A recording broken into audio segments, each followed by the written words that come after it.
welcome to our podcast that will give you insight about psychology with a fun topic. But before that, let us introduce ourselves. I'm Kayla. I'm Kayla. I'm Fauziah. So, what are we going to talk about today, guys? I heard we're gonna talk about Taylor Swift song. Oh, Taylor Swift. I love her songs. What's your favorite one? Mine is Love Story.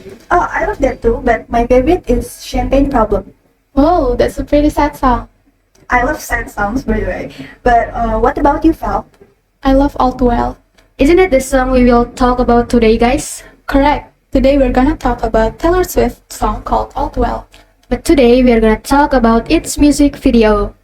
Oh, a music video of All 10 minutes version. But is there any correlation with psychology? We are going to find out today, Kai, through our podcast. So, I saw a lot on Twitter about All Too Well's video. I watched it and it's kind of like a short movie, actually. Oh, I only listened to the song. I haven't watched it yet. You should watch it, Ran. Yes, it's so good, Ran. I know it because a lot of people talk about this. Yes, it's so heart-wrenching because it's based on true event about Taylor and her ex.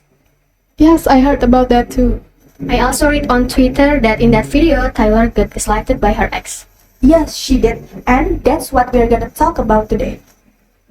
So, today's topic, we're gonna talk about gaslighting on Taylor Swift All Too Well short film. Okay, first of all, maybe there's some people still don't know what gaslighting is. Can someone explain it, please? So, according to the article that I read, gaslighting is a form of psychological abuse inflicted upon an intimate partner that includes manipulative tactics such as misdirection, denial, and lying, and all to destabilize the victim. So basically, gaslighting is a form of psychological abuse that makes the victim feel crazy and doubting their own opinion because the perpetrator keeps questioning the victim's opinion.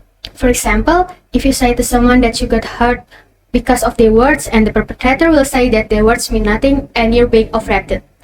That will make you doubt your feelings, and at the end, the victim will blame themselves for being overreacted, and they will convince the victim that the victim is wrong and crazy. And once the survivor has accepted their epistemic incompetence as fact, the perpetrator is able to use this to their advantage, mainly to avoiding accountability for their own behavior and contracting their survivor's behavior. But why is it called gaslighting? So there's a history why this kind of behavior called gaslighting. As we know, gaslight is an object that we use to illuminate something, right? The terms gaslighting first introduced in 1940 by Patrick Hamilton's screenplay called Gaslight. And in 1944, Hamilton's story featured an abusive husband who tries to convince his new wife that she is insane. The screenplay tells the story of a husband who tries to make his wife insane with tricks that cause her to question her perception of herself. In the drama, there's a scene where the husband turns on a light in their house, and which caused the light to dim. However, when the wife asks, her husband always tells her that it was only her imagination. This behavior makes the wife question her perception because the husband keeps telling her that it's just her imagination. And this gaslighting behavior is identified by how the perpetrator treats the victim. The method of cutting, for example, is that the perpetrator will show the indifference to the victim, refuse to listen, and also refuse to share their emotions. There are also blocking or redirection techniques, where the perpetrator questions the victim's thoughts in order to take over the conversation. And also, there are forgetting and denial, where the perpetrator will pretend to forget something that really happened, then blame the victim. So, if you pay attention to the details on All Too Well short film, you can see the iconic kitchen scene where the man ignores the woman's attempt to hold his hand, and when she confronts him, he dismisses her feelings and invalidates her emotions. That's cruel. It's like he left her with some question in her head like, am I overreacting right? Right, and there's a part where the woman lies on the bed in tears and she feels overwhelmed by the breakup. That scene really shows us how much emotional damage she's carrying.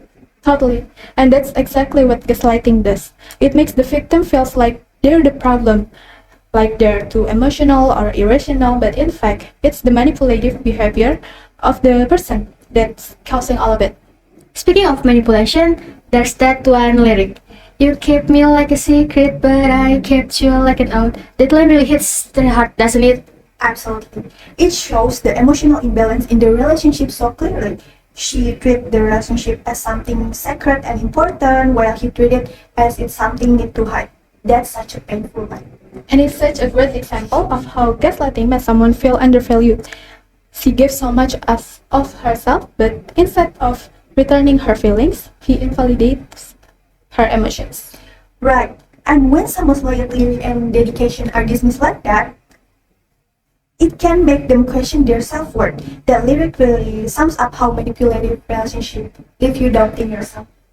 Yep, it's such an honest line. It shows how the victim end up carrying the emotional weight of the relationship while the other person takes them for granted. That's why it's so heartbreaking yet relatable. Oh, and there's another one. I was never good at telling jokes, but the punchline goes, I'll get older, but your lovers stay my age. That lyric hits differently, right? Yes, it's like a realization where she's calling out his behavior. It's powerful because she's starting to see through his actions. And do you guys know that Kayla dated her ex in such a young age, and it was her first relationship? It's her first relationship, but he treated her like that. She didn't deserve that. She was very young back then, so she didn't realize that the relationship was manipulated. She must be having a hard time. And that's such an important part of healing from gaslighting, recognizing the red flags and acknowledging the manipulator's toxic patterns. It almost like she's free from the cycle of dupe and emotional manipulation. Exactly. Gaslighting often makes victims feel stuck in this loop of confusion, but this line shows a shift. She starts to see his immaturity and realizes that the problem was never about her. Totally agree. It's such a clear realization. By noticing how he refused to grow up, she's starting to take back her own strength even though it still hurts. That's why I think that this song is so powerful. It doesn't just focus on the pain, but it also shows the process of understanding and finally she can take control of herself. Right. It's like a mixed feeling of winning and losing. She's still in pain, but she's no longer blaming herself. And that's such an important message for anyone who's gone through gaslighting. For female victims in dating relationship, this gaslighting behavior usually occurs because of power relations, where the man feels like he has a dominance over the woman. This unequal condition places women in a more submissive condition, not to mention emotional manipulation by the perpetrator, making their psychological condition worse. And also the victims becomes questioning their own thoughts and decisions. We need to recognize how deeply this gaslighting can hurt someone. It can make you doubt your self-worth, feel anxious or depressed, and even hard to trust others in the future relationships. That's why it's so important to understand and deal with the emotional effects. Talking to a therapist can really help victims rebuild their confidence and start trusting their own feelings again. Right. Gaslighting makes you feel like you can trust yourself and that takes time to fix. But with the help from a therapist or loved ones, victims can heal and get back to who they really are. I think it's also about setting clear boundaries and recognizing red flags. Once you understand how this gaslighting works, you can protect yourself from it in the future. And I think that's what this song and short film are really about. Not just the pain, but also the recovery. It shows that even if you've been hurt, you can heal and become stronger. That's such an important point. It speaks no matter how much someone tries to bring you down, you can still find your strength and move forward. Exactly. And if you are going through something like this and feel completely drained or lost, please don't hesitate to get help. Talking to a professional can really make a difference. Right, professionals are trained to help you deal with the effects of emotional manipulation, like rebuilding your confidence, overcoming self-doubt, and even dealing with things like anxiety or depression. And it's not just about fixing things, it's about learning more about yourself and finding ways to move forward. You don't have to face anything alone. So you need to remember that asking for help doesn't mean you are weak. It means you are strong enough to take care of yourself, and everyone deserves that kind of support. Oh my god, time flies quickly. We are at the end of today's podcast episode. Take care of yourself, guys. A gentle reminder that you are worth it and you are precious. And see you on the next our podcast video. Bye. Bye. Thank you for watching.